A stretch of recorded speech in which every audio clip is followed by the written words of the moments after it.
नमस्कार मित्रांनो, वेलकम आहे आपल्या तिरुपतीच्या व्लॉगमध्ये. सो आम्ही सुरुवात केली आमची. पुणे स्टेशनवरतून आम्ही चाललो होतो, सगळे रेडी वगैरे झालतो. आमचं सामान वगैरे लगेज वगैरे घेऊन आम्ही सगळे निघालो बघा. सो आम्ही आमच्या ट्रेनची वाट बघत बघत खाली थांबलो. तोपर्यंत त्यांचं व्हिडिओ सेशन चालू झालं बघा. गणूचा एक व्हिडिओ वगैरे काढून घेतला आम्ही. ही माझी तिसरी ट्रिप आहे आपल्या पोरांची, म्हणजे कोणाची पहिली कोणाची दुसरी ह्याचं झालं चालू. म्हणजे आम्ही एक रील वगैरे काढत बसलो होतो तोपर्यंत तिथं गाडीची वाट बघत बघत रील काढू म्हणलं थोडंफार. तेवढ्यात आमची ट्रेन आली बघा. सो ट्रेनची क्लिप वगैरे घेतली, गाडीत बसलो, झाली आमच्या जर्नीला सुरुवात झाली बघा. चला, थंडी तर एवढी भयंकर होती ना मित्रांनो, काय सांगू तुम्हाला, भयंकर थंडी होती.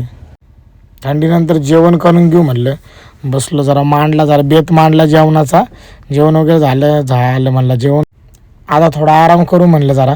पण यांच्या कालव्याने काय मला काय झोप लागा ना, तरी म्हणलं परत मी उठून बसलो, डोळे चोळत बसलो माझे. म्हणलं मला तर झोप लागत नाही, थंडी तर इतकी भयंकर होती ना. बघायची मस्ती बघा मित्रांनो, कशी चालायची मस्ती, बघितलं का. आता कसं नाही चाललं कुठं सांगा बरं. आता ह्याचं तोंड बघा, ह्याची दातं बघा कशी आहे का, लागली की झोप. एक पण पोरगं झोपलं नव्हतं, एक पण पोरगं. कारण थंडी जेवढी होती ना, कसं तरी करून मला झोप लागली. आता मी तर झोपून गेलो. आता तुम्हाला